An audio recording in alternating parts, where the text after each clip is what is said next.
Welcome back to the Tech Exec Mentor channel, where we go through tools and techniques to help teach professionals along their leadership journey. I'm Sam, a tech industry executive, published author, and mentor, and I'm here to share the top tools that I've used with my mentees and students to help them move ahead in their careers. I've created the New Leaders video series to address the top questions that people ask me when they have recently moved into a leadership position and they're trying to orient themselves to the expectations of their new role and their teams.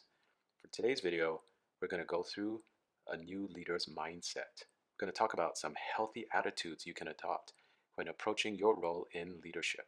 So here's a couple of talking points that I'd like to cover in today's session. First of all, let's talk about your stakeholders. What are stakeholders? Well, they're the people who have a vested interest in your success or failure. For example, your customers.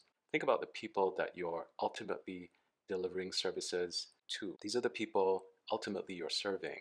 And so their take on how good of a job, how poor of a job you're providing, how in touch you are with what their needs are, is critical to your success. Next, superiors, peers, and reports.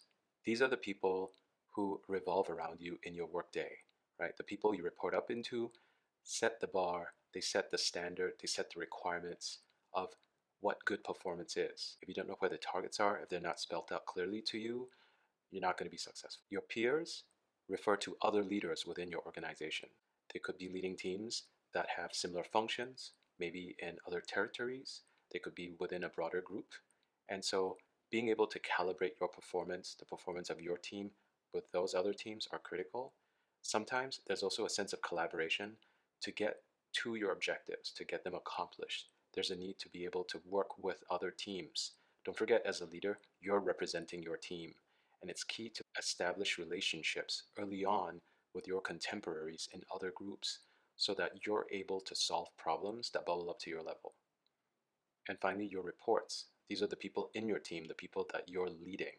Understanding their expectations of leadership are critical.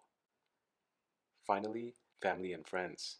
I think it's critical, something that people don't realize as they start getting into leadership. It's very demanding. It's demanding of time, it's demanding of energy, mentally and physically. Especially if you're new in a role, you're going to be putting in long hours. It's critical for you to be able to set those expectations with the people in your life, and you're not going to be as available as you're getting up to speed in your new role. And that's going to have an impact on your personal life with your friends as well. Identifying what those needs are early on with all these stakeholders is critical to your success. At the very least, you can communicate to people, and that will take pressure off your back. Managing laterally and vertically. Well, laterally means working with the other leaders around you. Maybe there are folks who need to partner with your team to get things done. And vertically, well, that just means the people above you and the people who report up into you. It's critical to understand how you as a leader will be measured by your team and also by your superiors. What people perceive of a leader versus an individual contributor. This is a critical part, especially for people who are new into leadership.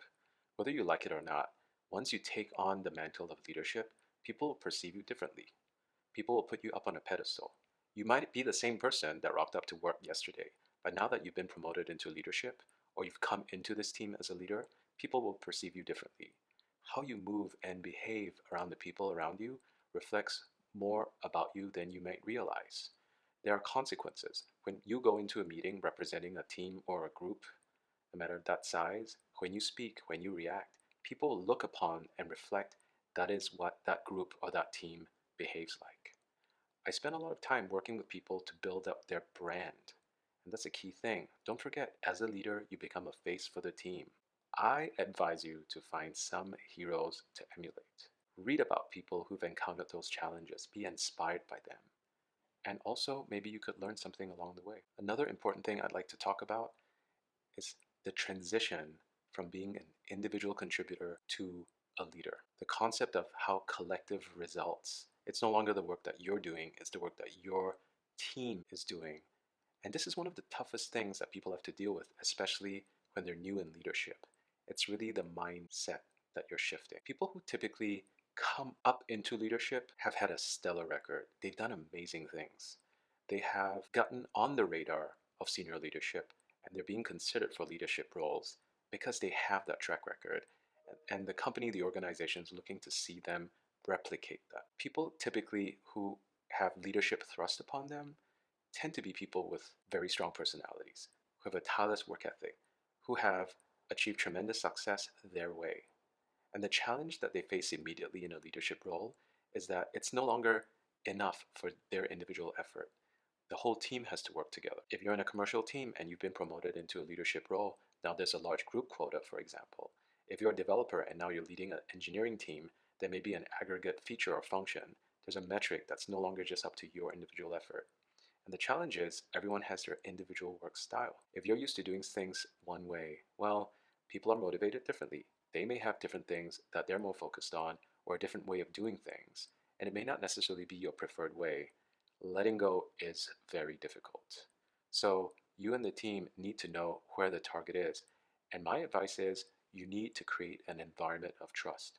People need to feel that under your leadership, they are able to continue to do their best work and they feel that their opinions, which may differ from yours, they're still allowed and respected.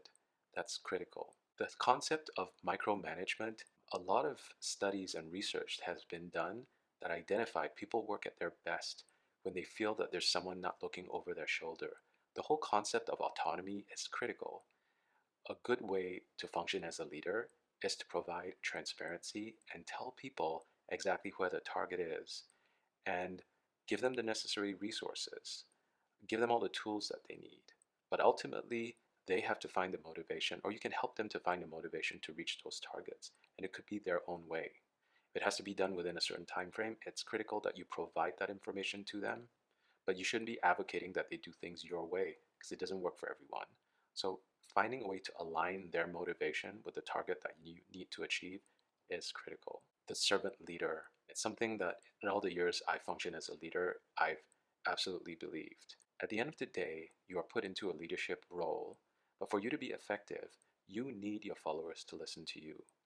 You need them to have your back. And the only way that's going to work is you need to earn their trust and you need to earn their respect.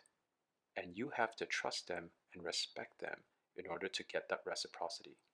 If you've ever been in a situation where there's a leader and they're up in front of a group and they're giving you the rah-rah speech and telling you all the amazing things that are about to happen, I mean, the truth is, a lot of people are going to want to hear that, and they're going to want to hear you take on that role as a motivator. But at the end of the day, they need their individual incentives to be aligned. People need to feel, first of all, connected to the goal that your team's trying to achieve. And that means that they have to understand why what they're doing and how that contributes to the group goal. And more importantly, they also need to understand how that's achieving their individual sense of achievement. What is motivating them? Is that aligned? Getting that alignment is critical. It involves an investment of time. You need to get to know your people. You need to identify what it is that really makes them tick and what gets them excited in the morning. If you can connect those dots between what makes them tick and what they're required to perform for the team, you're going to get extraordinary results. There is a book that I'd like to recommend to you. It's called The First 90 Days by Michael Watkins, and I can't recommend it enough. It really helps to establish in clear detail what it means to be a leader. So if you have a chance, go check it out. Well, I hope that this video gave you some new insights and perspective into the life of a new leader. Please remember to like this video if you felt there was value, and also subscribe to my channel. I'm going to try my best to post new videos with tips and tools on how to grow your career into leadership in the technology industry. And if you liked this video, if you didn't like it, just put in a comment. They mean a lot to me.